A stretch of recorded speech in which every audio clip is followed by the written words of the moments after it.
اعوذ باللہ من الشیطان الرجیم، بسم اللہ الرحمن الرحیم۔ ناظرین، عصر کے بعد صرف اس ایک تسبیح کا سب سے بڑا کمال یہ ہے کہ زندگی میں آپ کو کسی کے سامنے پیسوں کے لیے ہاتھ نہیں پھیلانا پڑے گا، اور انشاءاللہ پیسوں سے متعلق آپ کے جو بھی معاملات ہیں اللہ تعالی آپ کی خاص مدد اور نصرت فرمائے گا۔ ناظرین، اسلام ایک ایسا کامل اور مکمل دین ہے جو انسان کی ہر شعبے میں رہنمائی کرتا ہے، اور ہمارا آج کا وظیفہ ایک ایسی تسبیح کو پڑھنے کا وظیفہ ہے کہ جس کو پڑھنے سے انسان اس دنیا کی سب سے بڑی محتاجی یعنی پیسوں کی محتاجی سے دور ہو سکتا ہے۔ یہ تسبیح آپ نے عصر کے بعد صرف ایک مرتبہ پڑھنی ہے اور اس کا معمول بنا لینا ہے۔ انشاءاللہ اس کے بعد آپ کو زندگی میں کسی سے پیسے مانگنے نہیں پڑیں گے۔ یہ اللہ تعالیٰ کے نیک لوگوں کا بتایا ہوا عمل ہے۔ جو لوگ مالی تنگ دستی، گھریلو پریشانی، بے برکتی اور رزق کی تنگی کی وجہ سے پریشان ہیں، وہ لوگ اس عظیم تسبیح کا عمل نماز عصر کے بعد لازمی کریں۔ ہر قسم کے فتنہ، فساد اور شر سے محفوظ ہو جائیں گے، مال و دولت، رزق میں فراوانی ہوگی، اور اللہ تعالیٰ اس عمل کے کرنے والے کو غیبی خزانے سے مدد عطا فرمائے گا۔ ناظرین، وظائف کے سلسلے میں نیت، یقین، محبت اور توکل بنیادی چیزیں ہیں۔ جب بندہ اللہ کی رضا کے لیے اخلاص کے ساتھ، یقین کامل کے ساتھ اور محبت برے دل سے کوئی وظیفہ کرتا ہے تو اللہ رب العزت اس کے لیے آسانیاں پیدا فرماتے ہیں اور اس کے کاموں میں برکت عطا کرتے ہیں۔ اس عظیم تسبیح کے وظیفے میں یہ برکت اور تاثیر کئی گنا زیادہ ہے۔ آج کے دور میں جہاں نفس پرستی، دنیا کی محبت اور بے چینی عام ہو چکی ہے، وہاں ایسے بابرکت اعمال کی اشد ضرورت ہے جو انسان کو اللہ تعالیٰ سے جوڑیں اور اس کے دل کو اطمینان اور سکون عطا کریں۔ اور اس تسبیح کا وظیفہ نماز عصر کے بعد ایک ایسا عظیم روحانی عمل ہے جو بظاہر مختصر ہے لیکن اثرات کے اعتبار سے انتہائی عظیم ہے۔ جو شخص اس عمل کو اپنا لے اس کی زندگی میں انشاءاللہ خوشحالی، اطمینان اور اللہ تعالیٰ کی خاص مدد کا نزول ہوتا ہے۔ اور آگے بڑھنے سے پہلے اپنے تمام بہن بھائیوں کو یہ بتانا چاہوں گا کہ تمام بہن بھائی جنہوں نے کمنٹ باکس میں اپنا نام لکھ کر یہ درخواست کی تھی کہ ہماری خصوصی اجتماعی دعا میں ان کا نام لے کر دعا کی جائے، الحمدللہ ان تمام بہن بھائیوں کے لیے ان کا نام لے کر ہر طرح سے خصوصی دعا کروا دی گئی ہے۔ مزید جو بہن بھائی چاہیں کہ ان کا یا ان کے پیاروں کا نام لے کر ان کی پریشانی کے حل کے لیے یا ضرورتوں کے پورا ہونے کے لیے دعا کی جائے، وہ لوگ اپنا نام کمنٹ باکس میں لکھ سکتے ہیں۔ انشاءاللہ ان سب کے لیے بھی خصوصی اجتماعی دعا میں نام لے کر دعا کروائی جائے گی۔ ناظرین، یہ نماز عصر کے وقت کا وظیفہ ہے، اور عصر کا وقت ایسا وقت ہے جس میں دن کا خاتمہ قریب ہوتا ہے اور انسان کی مصروفیات اپنے عروج پر ہوتی ہیں۔ اس وقت اللہ تعالیٰ کی یاد میں مشغول ہونا، خصوصاً قرآن کی تلاوت اور اذکار کرنا، خاص برکتوں کا باعث بنتا ہے۔ نماز عصر کے بعد یہ تسبیح پڑھنے کا عمل انسان کی زندگی میں نورانیت، ذہنی سکون، جسمانی اور روحانی سلامتی، رزق میں کشادگی، دشمنوں سے حفاظت اور ایمان میں پختگی کا ذریعہ بنتا ہے۔ یہ بات بھی قابل ذکر ہے کہ نماز عصر کے بعد آسمان کے دروازے کھلے ہوتے ہیں اور اللہ تعالیٰ کے فرشتے دعا کرنے والوں کی دعاؤں پر آمین کہتے ہیں۔ نماز عصر کے بعد کا وقت اللہ تعالیٰ کے خاص فضل و رحمت اور نزول کے وقت ہوتا ہے۔ حدیث شریف میں آتا ہے کہ اللہ تعالیٰ دن اور رات میں کچھ اوقات مقرر فرماتا ہے جن میں دعائیں ضرور قبول ہوتی ہیں، اور عصر کے بعد کا وقت انہی میں سے ایک ہے۔ اسی طرح قرآن مجید میں فرمایا گیا، یعنی سورج کے طلوع اور غروب کے اوقات میں اللہ کی حمد اور تسبیح کرو، اور عصر کا وقت غروب کے قریب ہوتا ہے اور اس وقت تسبیح اور قرآن کی تلاوت ایک خاص مقام رکھتی ہے۔ لہٰذا اس وقت میں اس عظیم تسبیح کو پڑھنا اللہ تعالیٰ کی خصوصی رحمتوں کو اپنی طرف کھینچنے کا بہترین ذریعہ ہے۔ یہ تسبیح اللہ کے صفات کمال کا بیان ہے، اور جب بندہ اللہ رب العزت کی عظمت اور کبریائی کا اعتراف کرتا ہے تو اللہ رب العالمین بھی اپنی خاص نصرت اس پر نازل فرماتا ہے۔ نماز عصر کے بعد یہ عمل کرنا انسان کی روحانی قوت کو بڑھاتا ہے، اس کی دعاؤں میں اثر پیدا کرتا ہے، اسے گناہوں سے بچنے میں مدد دیتا ہے، اور دل و دماغ میں اللہ تعالیٰ کی یاد کو راسخ کر دیتا ہے۔ یہ وظیفہ انسان کو ظاہری اور باطنی تمام فتنوں سے محفوظ رکھتا ہے اور اسے ایک پرسکون اور خوشحال زندگی کی طرف لے جاتا ہے۔ ناظرین، جہاں سارے کا سارا قرآن ہی عظمت والا ہے، وہیں اس کی بہت ہی عظیم آیات ہیں، لیکن ان میں سے ایک عظیم ترین آیت آیت الکرسی ہے، جسے قرآن مجید کی سب سے بڑی آیت بھی کہا جاتا ہے۔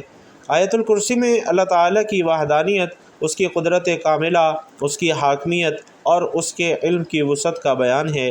یہ آیت محض الفاظ کا مجموعہ نہیں ہے، بلکہ اس میں اللہ رب العزت کی عظمت کا ایسا بیان ہے کہ جسے پڑھ کر مومن کا دل اللہ کی جلالت سے لبریز ہو جاتا ہے، اور یہی وجہ ہے کہ نبی علیہ الصلاۃ والسلام نے آیت الکرسی کی تلاوت کی کثرت کی بہت زیادہ ترغیب دی ہے، اور احادیث میں آتا ہے کہ جو شخص آیت الکرسی صبح اور شام پڑھتا ہے، اللہ تعالیٰ اسے ہر قسم کی بلاؤں، شیطانی وسوسوں اور بدشگونیوں سے محفوظ فرما لیتا ہے۔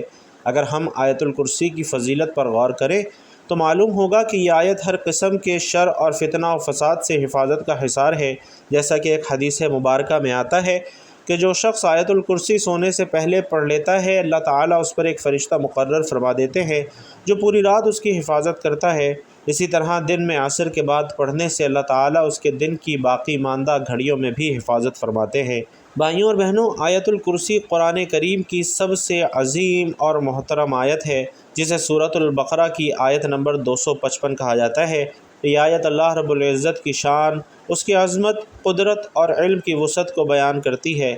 اللہ رب العزت کا فرمان ہے، اللہ لا الہ الا هو الحی القیوم لا تأخذہ سنۃ ولا نوم لہ ما فی السماوات وما فی الارض من ذا الذی یشفع عندہ الا بإذنہ یعلم ما بین ایدیہم وما خلفہم ولا یحیطون بشیء من علمہ الا بما شاء وسع کرسیہ السماوات والارض ولا یؤودہ حفظہما وہو العلی العظیم۔ آیت الکرسی کا ہر لفظ اللہ کی صفات کی گواہی دیتا ہے، اور یہی وجہ ہے کہ نبی اکرم صلی اللہ علیہ وسلم نے اسے قرآن کی سردار آیت قرار دیا ہے۔ ناظرین، آیت الکرسی کی فضیلت پر بے شمار احادیث موجود ہیں۔ رسول اللہ صلی اللہ علیہ وسلم نے فرمایا کہ جو شخص ہر فرض نماز کے بعد آیت الکرسی پڑھے، اس کے اور جنت کے درمیان صرف موت کا فاصلہ ہے۔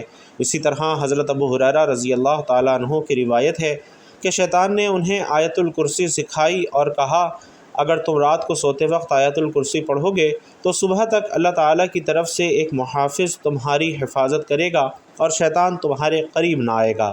ناظرین، بعض روایات کے مطابق آیت الکرسی کی تلاوت سے رزق میں کشادگی ہوتی ہے اور اللہ رب العزت اپنے خزانے عطا فرماتا ہے۔ آیت الکرسی پڑھنے سے دل میں نور اور علم میں اضافہ ہوتا ہے، کیونکہ یہ آیت معرفت الہی کو بڑھاتی ہے۔ نماز عصر کے بعد آیت الکرسی کا وظیفہ کرنے سے بے شمار روحانی فوائد حاصل ہوتے ہیں، جیسا کہ شیطانی وسوسوں سے حفاظت، رزق میں اضافہ اور تنگ دستی سے نجات، گھریلو مسائل میں آسانی، دشمنوں کے شر سے تحفظ، بیماریوں اور پریشانیوں سے شفا، دعاؤں کی قبولیت میں اضافہ، قلبی سکون اور ذہنی سکون، ایمان کی مضبوطی، اولاد کی حفاظت اور ان کی تربیت میں برکت، دنیاوی اور اخروی کامیابیاں، اسی طرح بہت سی اور فضیلتیں ہیں۔ تو محترم ناظرین، وقت کی نزاکت کو مد نظر رکھتے ہوئے آئیے آج کے وظیفے کی جانب چلتے ہیں۔ آپ نے سب سے پہلے باوضو ہو کر نماز عصر ادا کرنی ہے۔ جب نماز عصر ادا کر لیں تو آپ مسجد میں مصلی پر بیٹھ کر بھی اس عمل کو کر سکتے ہیں۔ اگر کسی کام سے آپ کو باہر جانا ہے تو آپ گھر میں یا دفتر میں، کاروبار میں، جہاں پر موجود ہوں وہاں پر آپ یہ عمل کر سکتے ہیں، لیکن وظیفہ کرنے کے لیے آپ نے ان باتوں کا خیال ضرور رکھنا ہے کہ وظیفہ کرتے وقت نیت صرف اللہ کی رضا کے لیے ہو، وظیفے کو معمولی نہ سمجھا جائے بلکہ یقین کے ساتھ کیا جائے، مکمل طہارت اور وضو کا اہتمام ہو، خشوع اور خضوع کے ساتھ تلاوت کی جائے، کسی خاص مقصد کے لیے نیت کی جائے تو دعا میں عاجزی ہو، گناہوں سے اجتناب کیا جائے تاکہ اثرات میں رکاوٹ نہ آئے، اور اس کے بعد سب سے پہلے حضور پاک صلی اللہ علیہ وسلم کی ذات اقدس پر درود پاک کا نذرانہ پورے خلوص دل اور نیت کے ساتھ پیش کرنا ہے۔ آئیے ایک مرتبہ مل کر بھی درود ابراہیمی پڑھتے ہیں۔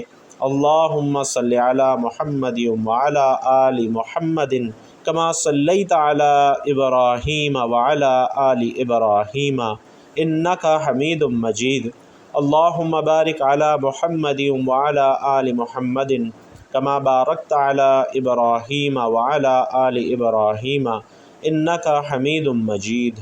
درود ابراہیمی آپ 3، 7 یا 11 مرتبہ پڑھ سکتے ہیں۔ درود ابراہیمی پڑھنے کے بعد آپ نے اپنے مقصد کو ذہن میں رکھنا ہے۔ آپ کا کوئی بھی مقصد ہو سکتا ہے، کاروبار میں ترقی، عروج کے لیے، کامیابی کے لیے، بہترین نوکری، اچھا روزگار، ذاتی مکان، جلد شادی، مقروض ہیں تو قرضوں کی اس دلدل سے نکلنے کے لیے الغرض آپ کا جو بھی مسئلہ ہے، جو بھی حاجت ہے، آپ نے اللہ رب العزت کی بارگاہ میں سر بسجود ہو کر مانگنا ہے۔ آج یہ مت سوچئے گا کہ تھوڑا مانگ لوں، آج اللہ رب العزت سے جو بھی مانگیں گے میرا رب آپ کو ضرور عطا فرمائے گا۔ تو آپ نے مقصد کی نیت کرتے ساتھ ہی ذہن میں رکھتے ہوئے تعوذ اور تسمیہ یعنی اعوذ باللہ من الشیطان الرجیم بسم اللہ الرحمن الرحیم پڑھ کر وظیفے کا آغاز کرنا ہے، کیونکہ تعوذ اور تسمیہ پڑھنے سے تمام شیطانی اثرات ختم ہو جاتے ہیں، اور جس کام میں تعوذ اور تسمیہ پڑھ لیا جاتا ہے اس کام میں خیر اور برکت ہوتی ہے، اس کام میں اللہ کی مدد شامل حال ہو جاتی ہے۔ تو جب آپ نے اپنے تمام مقاصد کی نیت کر لی، تعوذ اور تسمیہ پڑھ لیا، تو آپ نے فوری طور پر آنکھوں کو بند کرنا ہے اور پوری توجہ اور دھیان کے ساتھ سب سے پہلے نمبر پر جو وظیفہ پڑھنا ہے وہ قرآن پاک کی بہت ہی عظیم آیت یعنی آیت الکرسی کا وظیفہ پڑھنا ہے۔ اس کو آپ نے کتنی مرتبہ پڑھنا ہے توجہ اور دھیان سے سنیے گا۔ سب سے پہلے آیت الکرسی کا ترجمہ ملاحظہ فرمائیے۔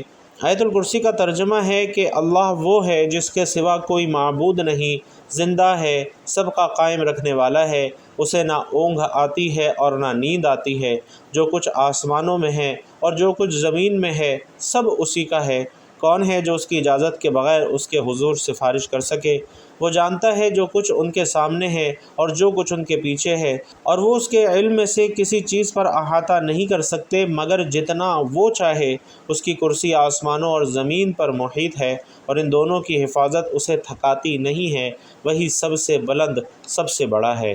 حضرت انس بن مالک رضی اللہ تعالیٰ عنہ روایت بیان کرتے ہیں کہ رسول اللہ صلی اللہ علیہ وسلم نے فرمایا کہ آیت الکرسی 1/4 قرآن ہے، اور ایک روایت سے معلوم ہوتا ہے کہ ہر فرض نماز کے بعد آیت الکرسی پڑھنے والے کو جنت میں داخل ہونے سے صرف موت روک رہی ہوتی ہے۔ اسی طرح پیارے آقا صلی اللہ علیہ وسلم نے یہ بھی فرمایا کہ جو شخص ہر فرض نماز کے بعد آیت الکرسی پڑھے تو اسے جنت میں داخل ہونے سے سوائے موت کے اور کوئی چیز نہیں روکتی۔ آیت الکرسی کو ناظرین آپ نے 7 مرتبہ پڑھنا ہے۔ 7 مرتبہ آیت الکرسی پڑھنے کے بعد آپ نے دوسرے نمبر پر جو وظیفہ کرنا ہے اللہ پاک کے 2 مبارک ناموں کا وظیفہ ہے، اور وہ 2 مبارک نام یا رزاقو یا وہابو ہیں۔ آپ نے یا رزاقو یا وہابو کی ایک تسبیح مکمل پڑھنی ہے، اور دونوں ناموں کو ملا کر پڑھیں گے تو ایک شمار ہوگا۔ اس طریقے سے آپ نے یا رزاقو یا وہابو 100 مرتبہ مکمل پڑھنے ہیں، یعنی ایک تسبیح مکمل پڑھنی ہے۔ اب آپ نے تیسرے نمبر پر استغفر اللہ کی تسبیح پڑھنی ہے۔ یہ اس عمل کی شرط ہے، کیونکہ بعض اوقات انسان کے گناہوں کی پکڑ کی وجہ سے وظیفوں کا فائدہ نہیں ہوتا اور نہ اس کی دعائیں قبول ہوتی ہیں۔ آپ نے استغفر اللہ پڑھ کر کبیرہ صغیرہ گناہوں کی سچی توبہ کرنی ہے۔ اس کے لیے آپ نے استغفر اللہ کو کتنی مرتبہ پڑھنا ہے توجہ کیجیے گا۔ دائیں ہاتھ کی انگلیوں پر یا تسبیح کے دانوں پر آپ نے 100 مرتبہ استغفر اللہ پڑھنا ہے، یعنی ایک تسبیح مکمل کرنی ہے۔ استغفار پڑھنے والا رب کو راضی کر لیتا ہے۔ استغفار پڑھنے والا کبیرہ صغیرہ گناہوں کی بخشش کروا لیتا ہے۔ جس کے گناہوں کی بخشش ہو جائے وہ جس چیز میں ہاتھ ڈالتا ہے وہ چیز سونا ہو جاتی ہے۔ جن کی حاجت پوری نہیں ہوتی، جن کی دعا قبول نہیں ہوتی، جن کی سالوں سے رکاوٹیں بندشیں ختم نہیں ہو رہی، وہ نماز عصر کے بعد یہ وظیفہ بتائے گئے طریقے اور ترتیب سے پڑھ لیں، اور جب یہ تینوں اعمال بتائے گئے طریقے اور ترتیب سے آپ پڑھ لیں تو آخر میں پھر 3 مرتبہ درود پاک لازمی پڑھنا ہے جو آپ نے عمل کے شروع میں پڑھا تھا۔ الحمدللہ آپ کا وظیفہ مکمل ہو چکا ہے۔ اب رب سے انعامات لینے کا وقت ہے۔ اب رب راضی ہے۔ آپ صدا لگا کر جو بھی مانگیں گے انشاءاللہ ملتا چلا جائے گا۔ جو بھی آپ کی حاجات ہیں، جو بھی خواہشات ہیں، وہ اللہ کی بارگاہ میں پیش کرنی ہیں۔ بے شک وہ دلوں کے حال جانتا ہے، لیکن ناظرین میرے بہن بھائیوں، اللہ تعالیٰ کو انسان کا اپنے سامنے رو کر گڑ گڑا کر مانگنا بے حد پسند ہے۔ جب اللہ تعالیٰ سے آپ ضد کر کے مانگیں گے وہ آپ کو ضرور عطا فرمائے گا، کیونکہ دینے والی ذات تو صرف اللہ کی ہے، وہ ہر چیز پر قادر ہے، وہ غفور الرحیم ہے۔ اس وظیفے کی برکت سے آپ کے تمام کام انشاءاللہ آسان ہونا شروع ہو جائیں گے۔ یہ وظیفہ آپ روزانہ کی بنیاد پر بھی کر سکتے ہیں۔ روزانہ جب آپ عصر کی نماز ادا کر لیں تو اس کے بعد یہ آسان سا وظیفہ پڑھنا ہے، انشاءاللہ اس سے آپ کے تمام مسائل حل ہونا شروع ہو جائیں گے۔ بھائیوں اور بہنوں، اللہ رب العزت کے تمام وعدے سچے ہیں۔ اگر بندہ اخلاص اور توکل سے عمل کرے تو قرض سے نجات بھی ملتی ہے، رزق میں حیران کن برکت بھی آتی ہے، دشمنوں کے شر سے حفاظت بھی ہوتی ہے، جائز حاجات کی فوری تکمیل بھی ہوتی ہے اور انسان کی دعائیں بھی قبول ہو سکتی ہیں۔ یہ عمل، یہ وظیفہ بچے، بوڑھے، خواتین، مرد و عورت سب کر سکتے ہیں۔ خواتین خاص ایام میں زبان سے نہ پڑھیں مگر دل میں تصور جاری رکھیں، اور اگر کسی کا وظیفہ نماز عصر کے بعد چھوٹ جانے کی وجہ سے رہ جاتا ہو تو وہ قضا نماز ادا کر کے بھی یہ عمل کر سکتا ہے، مگر اصل فضیلت نماز عصر پر ادا کرنے میں ہے۔ جیسا کہ آپ کو بتایا گیا ہے کہ آپ نے نماز عصر کے بعد ہی اس آیت کو 7 مرتبہ پڑھنا ہے اور بتائے گئے طریقے اور ترتیب کے مطابق اس عمل کو کرنا ہے، اور اس کے بعد اپنی حاجت اور دنیا اور آخرت کی بھلائی مانگنی ہے۔ ایک بزرگ کا بیان ہے کہ انہوں نے ایک عالم دین کے مشورے سے نماز عصر کے بعد آیت الکرسی کا وظیفہ شروع کیا، اور چند ہی ہفتوں میں اللہ تعالیٰ نے ان کے کاروبار میں اتنی برکت عطا فرمائی کہ وہ خود حیران رہ گئے۔ جہاں دن میں چند 100 روپے کماتے تھے، وہاں اب اللہ کے فضل و کرم سے ہزاروں روپے روزانہ کمانے لگے ہیں۔ اسی طرح ایک نوجوان کو دشمنوں کی طرف سے مسلسل دھمکیاں مل رہی تھیں۔ ایک اللہ والے نے مشورہ دیا کہ نماز عصر کے بعد پابندی سے آیت الکرسی کا یہ وظیفہ پڑھو۔ چند ہفتے بعد دشمن نہ صرف خاموش ہو گئے بلکہ انہوں نے اپنے رویے پر معافی بھی مانگی۔ اسی طرح ایک عورت جو لمبے عرصے سے دماغی دباؤ اور بیماری میں مبتلا تھی، نماز عصر کے بعد آیت الکرسی پڑھنے لگی، اور چند ماہ میں اللہ رب العزت نے اسے مکمل صحت عطا فرمائی، اور اب وہ مکمل خوش و خرم زندگی گزار رہی ہے۔ ناظرین، آیت الکرسی کا یہ وظیفہ ایک ایسا خزانہ ہے جو اللہ تعالیٰ نے ہمیں بغیر قیمت عطا فرمایا ہے۔ یہ عمل بظاہر معمولی نظر آ سکتا ہے مگر اس کے اثرات اتنے عظیم ہیں کہ آپ سوچ بھی نہیں سکتے۔ نماز عصر کے بعد آیت الکرسی کا اہتمام انسان کو دنیا میں کامیابی اور آخرت میں نجات عطا کرتا ہے۔ ہر مسلمان کو چاہیے کہ اس عظیم نعمت کو اپنائے، اپنے بچوں کو سکھائے اور اپنی زندگی کا مستقل حصہ بنائے، کیونکہ آیت الکرسی اللہ کا قلعہ ہے، جو اس میں داخل ہو گیا وہ ہر شر سے محفوظ ہو گیا۔ اللہ رب العزت سے دعا ہے کہ ہم سب کو نیکی کی بات سننے، سمجھنے اور اس پر عمل کرنے کی طاقت اور توفیق مرحمت فرمائے۔ میرا سنانا اور آپ کا سننا اپنی بارگاہ میں قبول و منظور فرمائے۔ اللہ رب العزت سے دعا ہے کہ ہم سب کے تمام صغیرہ کبیرہ گناہوں کو معاف فرمائے، ہم سب کو گمراہی کے راستے سے ہٹا کر صراط المستقیم کے راستے پر چلنے والا بنا دے۔ اللہ پاک ہم سب کو ایسی نماز پڑھنے کی توفیق عطا فرما دے جس نماز سے اللہ راضی ہو جائے۔ ہم سب کو زندگی میں ایسے نیک اعمال کرنے کی توفیق عطا فرما دے جن اعمال سے اللہ اور اس کا پیارا حبیب صلی اللہ علیہ وسلم راضی ہو جائیں۔ اللہ تعالی ہم سب کو ایسی زندگی گزارنے کی توفیق عطا فرما دے جس زندگی سے اللہ رب العزت اور پیارے حبیب صلی اللہ علیہ وسلم راضی ہو جائیں۔ اللہ ہم سب کو ایمان پر زندہ رکھے اور ایمان پر ہی ہم سب کا خاتمہ فرمائے۔ اللہ رب العزت ہم سب کو اپنے پیارے رسول صلی اللہ علیہ وسلم کی فرما برداری کرنے والا بنائے۔ اللہ رب العزت ہم سب کی پریشانیوں کو دور فرمائے۔ اللہ رب العزت ہم سب کی تنگ دستیوں کو دور فرمائے۔ اللہ رب العزت ہم سب کی مصیبتوں کو دور فرمائے۔ اللہ رب العزت ہم سب کے دکھوں کو دور فرمائے۔ اللہ رب العزت تمام بیماروں کو شفائے کاملہ عاجلہ عطا فرمائے۔ اللہ تعالیٰ تمام بے اولادوں کو نیک اور صالح فرما بردار اولاد نصیب فرمائے۔ اللہ تعالیٰ تمام لڑکے اور لڑکیوں کے نصیب اچھے فرمائے۔ جو قرض کے بوجھ تلے دبے ہوئے ہیں، اللہ رب العزت جلد از جلد ان کا قرضہ ادا کرنے کی احسن تدبیر بنائے۔ ہم سب کی شیطان مردود سے حفاظت فرمائے۔ ہم سب کو حلال رزق کمانے کھانے کی توفیق نصیب فرمائے۔ اے اللہ، تجھ سے دعا ہے کہ تیرے پیارے حبیب صلی اللہ علیہ وسلم نے تجھ سے جن جن خیر کی دعائیں کی ہیں ان تمام دعاؤں میں ہم سب کا بھی حصہ شامل فرما لے، اور تیرے پیارے حبیب حضرت محمد مصطفیٰ صلی اللہ علیہ وسلم نے تجھ سے جن جن شرور سے پناہ چاہی ہے ان تمام شرور سے ہم سب کو بھی پناہ عطا فرما۔ آمین یا رب العالمین۔ ناظرین، آپ لوگ بھی دعاؤں پر آمین ضرور کہا کریں، کمنٹ باکس میں آمین لکھا بھی کریں، کیونکہ جتنے زیادہ لوگ دعا پر آمین کہتے ہیں دعا کی قبولیت کے امکانات بھی اتنے زیادہ بڑھ جاتے ہیں۔ اللہ رب العزت آپ سب کا حامی و ناصر ہو۔ آمین یا رب العالمین۔